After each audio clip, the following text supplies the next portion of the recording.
It's been a week of a lot of changes and transitions, and I realize that we have passed from one generation to another. We have passed from a season when we talked about an audacity of hope, and we have entered some other period. And so for today, as we come to this scripture, I want to reflect on the audacity of blessing.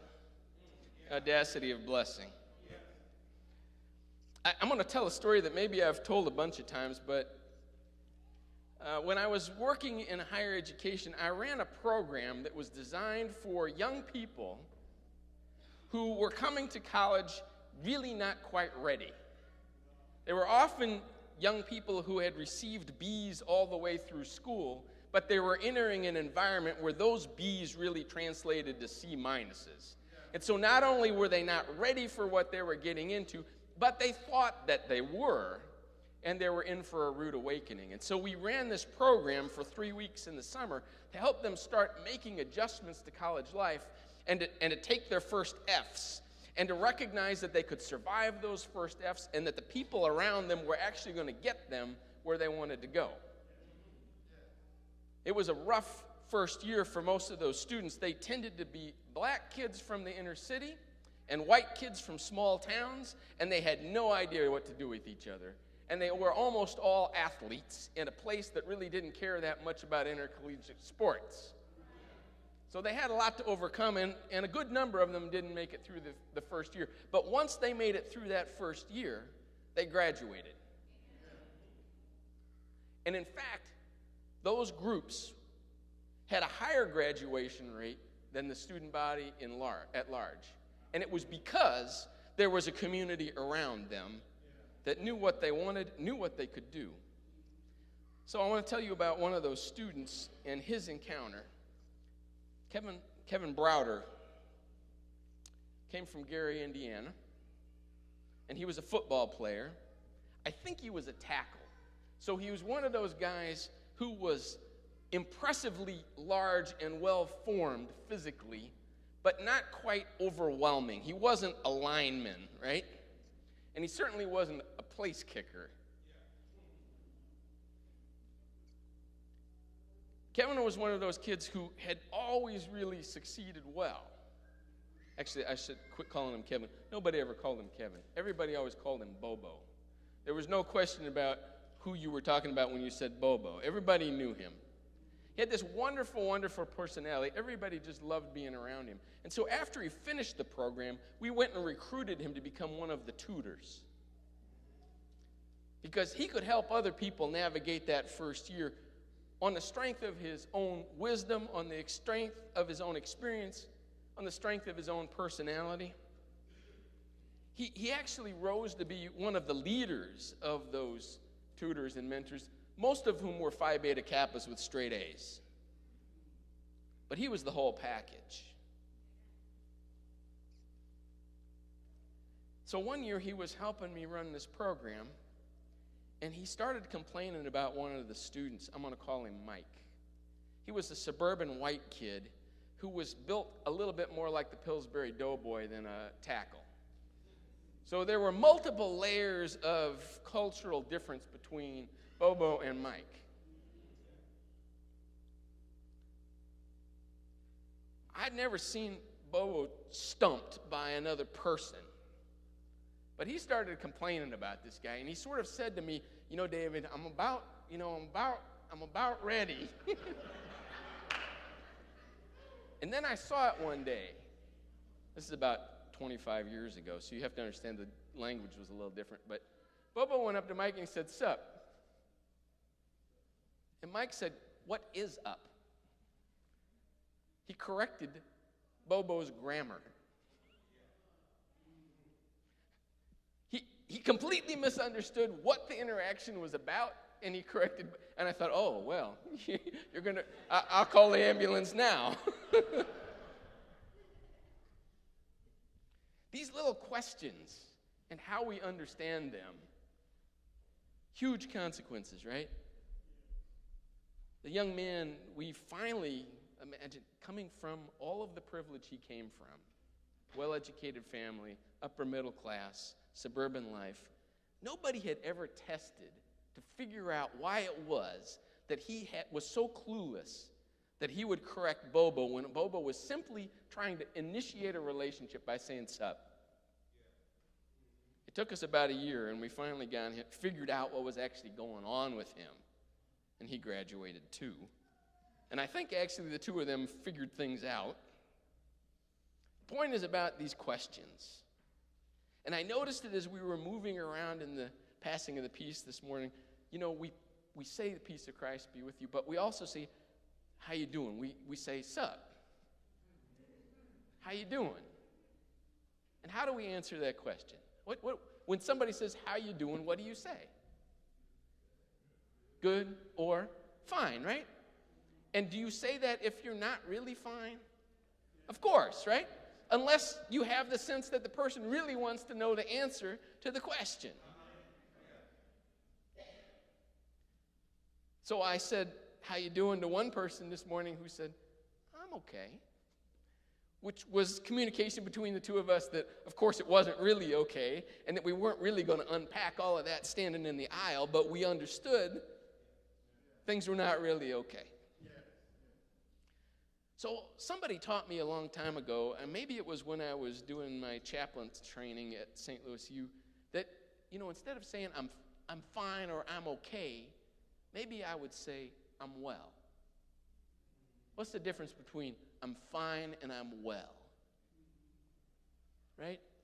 So when you hang around with people who have COPD, chronic obstructive pulmonary disease, on the 8th floor at St. Louis University, or people who have sickle cell, the answer is never really I'm fine, because I'm always not healthy. I'm always in pain. I'm always wondering whether the next breath will be my last breath.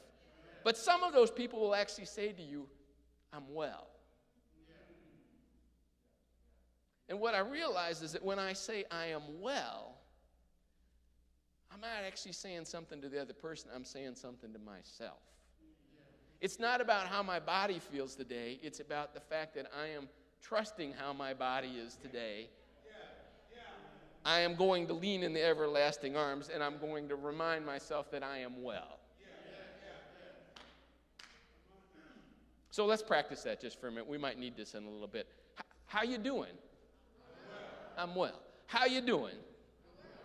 Okay, now there's one more thing we got to get straight today. The Beatitudes are not bits of wisdom for you personally. They are bits of wisdom for us. They are bits of wisdom for the crowd. Every one of the verbs is plural. Jesus is talking to the group. So how you doing? See, you can't say I'm well when you're in the crowd. You got to say we're well, right? So how you doing? Well, amen.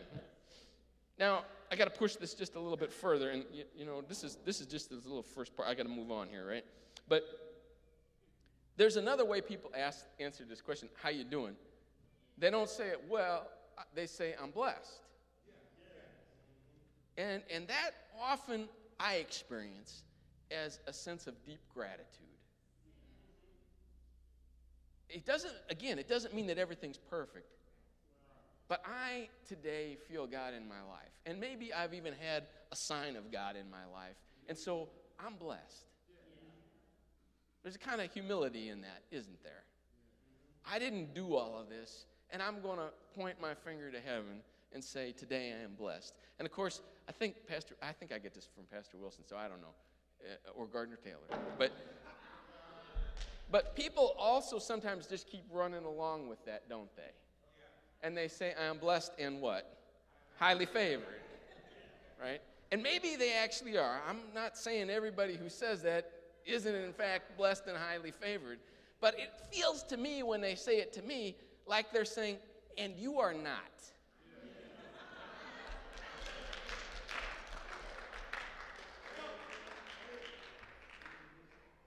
So these little questions matter a lot, how we understand them and how we respond to them. How you doing?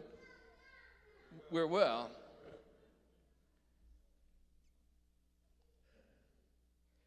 So I just want to make one more distinction here.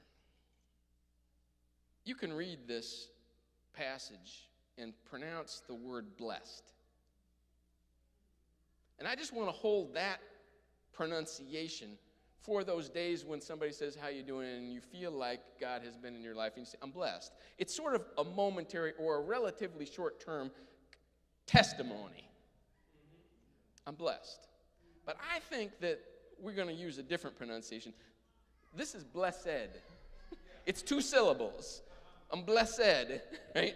Blessed are the ones. It's not showing off. It's not the everyday sense of gratitude showing up. It's a cosmic state of being with the power to transform lives and transform the world. When I recognize that I am not only well, but blessed, then how worried do I need to be about what's going on around me? Let's come back to the text. So who and what is blessed in Matthew 5? Okay? The poor in spirit. They will inherit the kingdom of heaven. Those who mourn, they will be comforted. The meek, which means the humble, but also those without power. They will inherit the earth. Those who hunger and thirst for righteousness will be filled. The merciful will receive mercy. The pure in heart, those who are faithful, will see God. Peacemakers will become the children of God. The persecuted will receive the kingdom of heaven. And y'all,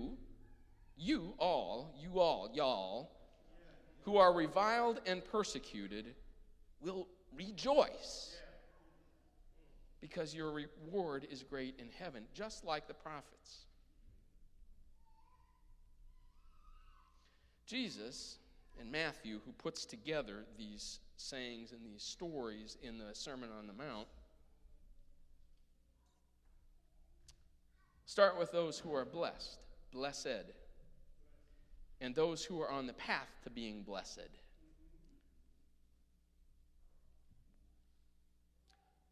I think there's 3 groups in here.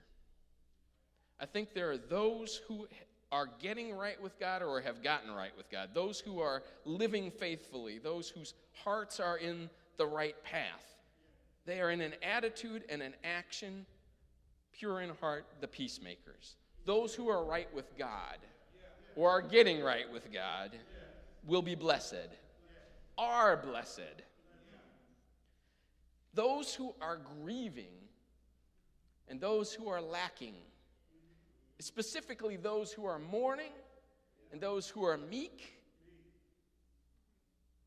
those who the rest of the world, and particularly in Jesus' day, would have said, look at their status in life. They clearly are not blessed, let alone blessed. And he says, those people are blessed, because they will receive God's mercy and comfort. Those who are right with God, those who are grieving or lacking, and those who are involved in justice. The ones who are risking persecution, those who are hungering for righteousness, those are the ones who, when we pray, we know maybe what we want, but we certainly know that there is a gap between where we are and where we want to be. Maybe beyond our own words. We simply have a hunger for righteousness. The hunger is blessed. So what about us? And what about today? I don't follow sports like maybe I should, but even I noticed Serena this week. There are great names in the history of women's tennis, or tennis period, right? We don't need to talk about women's tennis. We can just talk about tennis. Nobody plays until her age. And then to reclaim the number 1 ranking and more Grand Slam championships than... So I just got to say, Serena.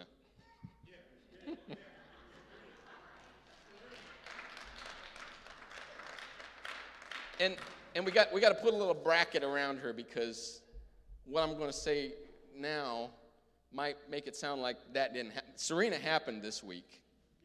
But apart from that, as the children's book Alexander might have said, it was a terrible, horrible, no good, very bad week. And when I first heard that story read in the children's time in church, it went like this. It wasn't just a terrible, horrible, no good, very bad week. It was a terrible, horrible, no good, very bad week, right? And the worse it got, the slower it went. He said, I think I'll move to Australia. That was Alexander's solution. I think I'll move to Australia. Lisa and I have been considering Canada. Last night we Googled whether, in fact, someone like me who is a direct descendant of German immigrants might be able to apply for German citizenship. You can't, actually, just in case you're checking. You got to be one generation away, not two generations like me.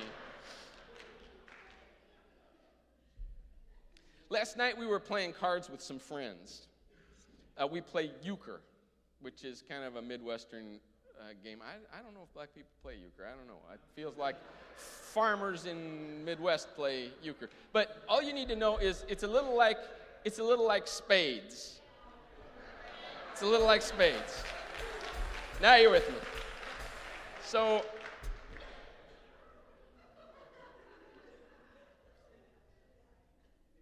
when you go around, the object is to play the highest card and take the trick. And in spades, if you don't have the suit that's played, you can play your spade. And what's that called in that game? It's a cut, yes. In general, in a card game, when you put that card that's from a different suit, and it's that word there. It's that word there. Somebody, I don't know why this happened last night while we were playing euchre. Somebody said we shouldn't use that word anymore. And I don't know why they said this, because I didn't know what they were talking about. They said, let's call it an Obama.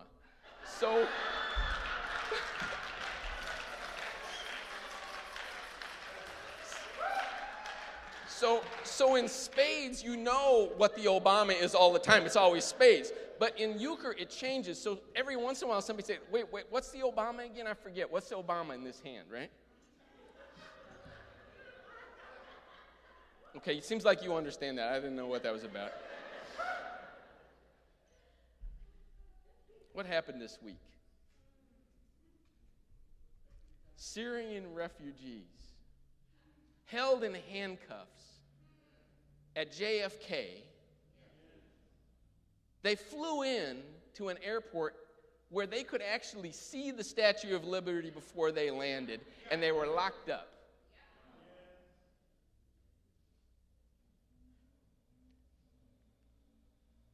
Somebody, whose name I won't name, what's the word I said, Lisa? Not coercing. What's the word for the money? She forgot too. Yeah. He was coercing municipal governments by saying, you're going to lose your federal money if you don't enforce laws that actually the federal government is charged with enforcing, not your local police department. Local police departments have stopped, generally, prosecuting immigration laws because they recognize that the people in their community, whether they're documented or not, need to be able to trust the police. And so now that guy has said, if you do that, I'm going to withhold your federal dollars. He set loose the vice president on women's right, on women's right to choose, which is really an attack on women, not just on their right to choose.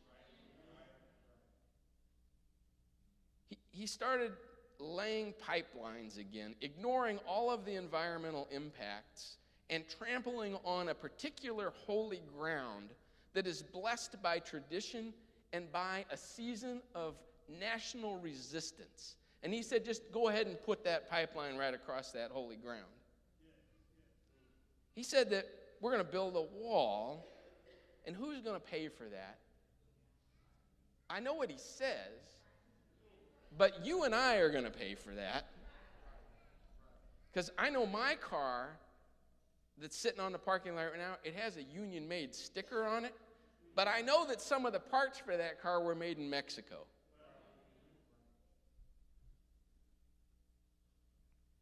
this is the little one that just drives me crazy.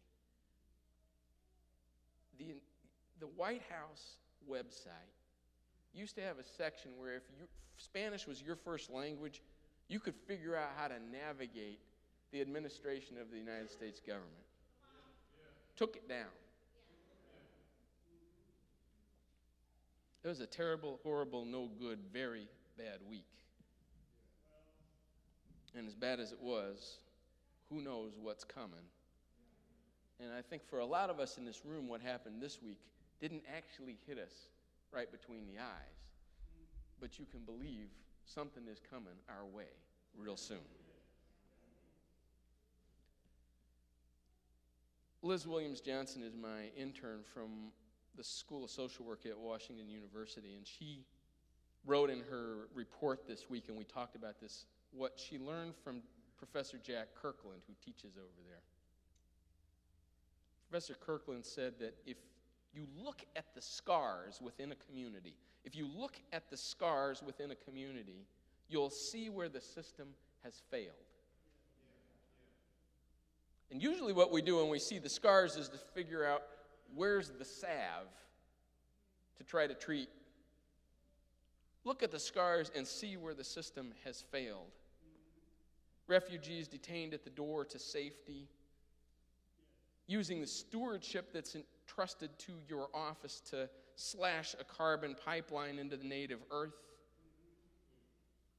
How long until these distant borders and distant attacks reach our front doors?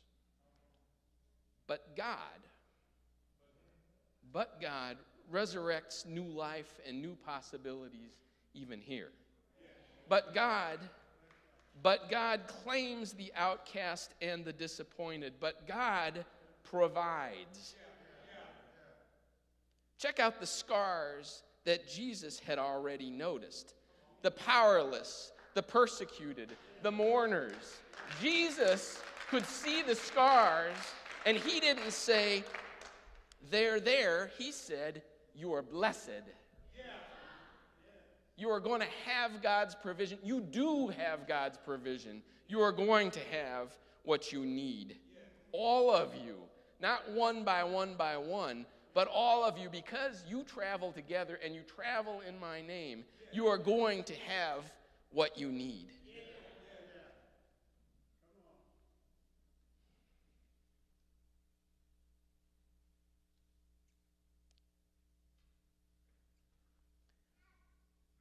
The first beatitude.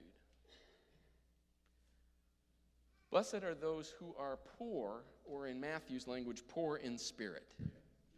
One of the ways to understand these Beatitudes is to flip them upside down. If you're not clear what it means to be blessed because you are poor in spirit, what's the other side of that? What's the other side of someone who is poor in spirit? Someone who is an inflated ego, maybe.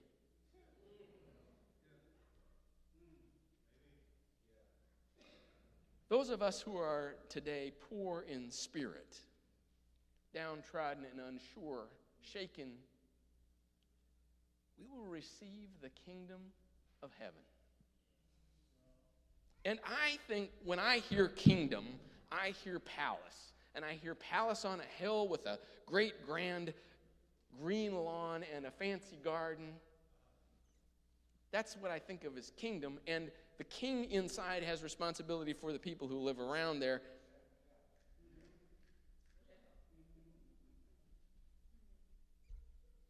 I haven't been to heaven. Don't know if I'm going to get there. I don't know if that's what it looks like. But I think we got to remember that it's not just that. There's another translation of kingdom of heaven, the reign of God, that helps me out just a little bit. The kingdom of heaven is all of the places where God is in charge. All of the places where God is in charge. And it's not just far, far away up on the mountaintop. It's right here. It's in every last corner of your life and mine. There's no place where God's not in charge. The kingdom of heaven belongs to those who are blessed.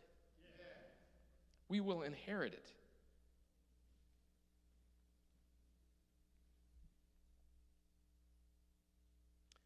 Blessed, maybe for an instant, but blessed, as opposed to blessed and highly favored, which cuts us off. Blessed is a journey of revelation and discovery taken with the people that you go with.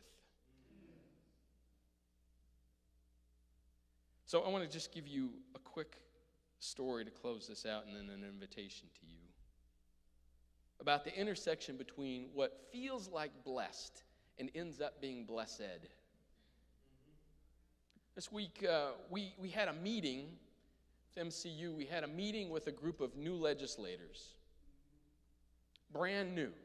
We've been working on a bill for the last 2 years that would raise the age of eligibility for young people to be prosecuted as adults.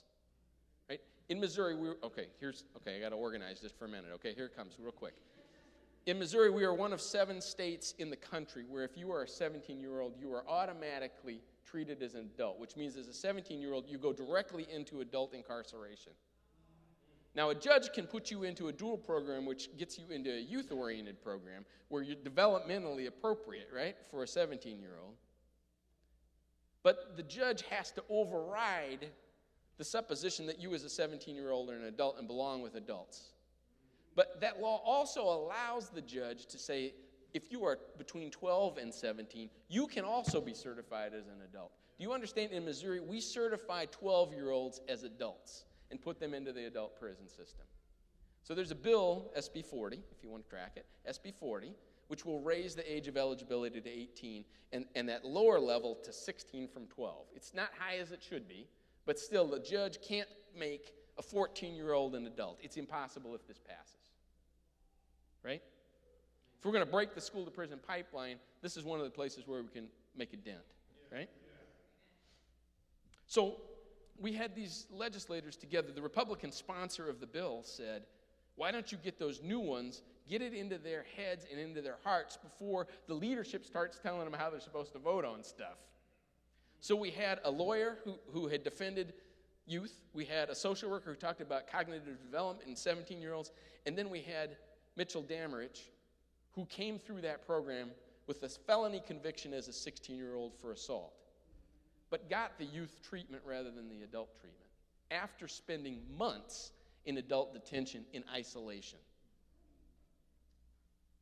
The reason that we got to Michael Demarich is because Helen Sloan met him and invited him to come and give his story at our breakfast. And Helen's job was, at the end of Michael's talk, to say to the legislators, now what are you all going to do?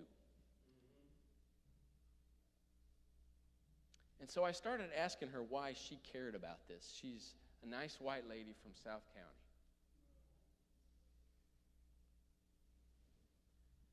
It took about 4 questions to find out what she really cared about. Helen said the reason that she got involved with our juvenile justice task force was because she was looking at all the children killing each other in the streets and she couldn't understand why. I said, Helen, okay, but why do you care about that? She said, well, I was a teacher, special ed teacher, and I was a speech pathologist. And I worked with teenagers. And some of them were so troubled that I couldn't figure out what to do with them. So then I realized she's on a quest to answer a basic question in her life. She had seen young people like Kevin Browder and Mike who were on a bad path or were set up for failure by the system, and she couldn't figure out what to do with it. And she felt like a failure. So I said to her, all right, but I still don't understand why you care. And then, without any further prompting, she said, one day, I started working with younger kids because I didn't know what to do with the older kids. I had a 5-year-old in my room, and he tore up the room. And what all I could think to do was to make him behave. And it only got worse. She had no idea why he was blowing up her room, and no ability to figure out the answer or to get him involved in the solution with her. All she could do was make him behave, and he blew up worse. So she had the good sense to go get his teacher. And the teacher, she said, this is what Helen said, the teacher had been trained. She had some tools that I didn't have. And this is how Helen tells the story. She says, the teacher took that young boy and she pulled him in. And she just held him and let him calm down. And then Helen said, and then she started speaking real softly to him. And it was just an instant before he regained his own composure and was actually able to apologize to Helen from his own strength, restore the relationship. I said, Helen, that's the whole system. A few of us have tools, and a lot of us are walking around seeing the problem without the tools. And so we got a choice with Michael Demrich. Do we put him into a program that's designed to help him figure out how to be a constructive, productive, healthy adult in the world, or we stick him with a bunch of adults where he's going to learn very, very quickly exactly how to be a successful criminal? We've got choices to make. I said to her, Helen, you don't have to scream at these legislators. Just tell them your story. Your hunger for justice and righteousness unfulfilled, and what they could do to join the community that is blessed. I brought this, and I'm not sure after what Pastor Wilson said if I want to use it, but I'm going to. And it's really funny because Rebecca Ragland is here. She's the one that actually made sure that we had these things, because I wasn't sure. See what that says? So these are what we wore when we decided that we wanted to have a visible presence on the streets in Ferguson. We wanted people to know that clergy were showing up and how we were showing up. And it's a mixed bag. There's lots of good and bad in it, right? But it wasn't about us having the answers. It was about us being a visible presence of solidarity, right? So in this season of all sorts of terrible, no good, very bad stuff happening, the question is, what are you going to put on? Is it an orange vest? Is it a Sunday school teacher's handbook? Is it a choir robe? What are you going to put on? What are you going to put on? To join the community that is already blessed, because God is providing us all that we need. So it's really just as simple. How y'all doing? How are y'all doing? How y'all doing? If you trust that you are well, you will find the answers to what to put on, and God will stay with you once you do. Amen.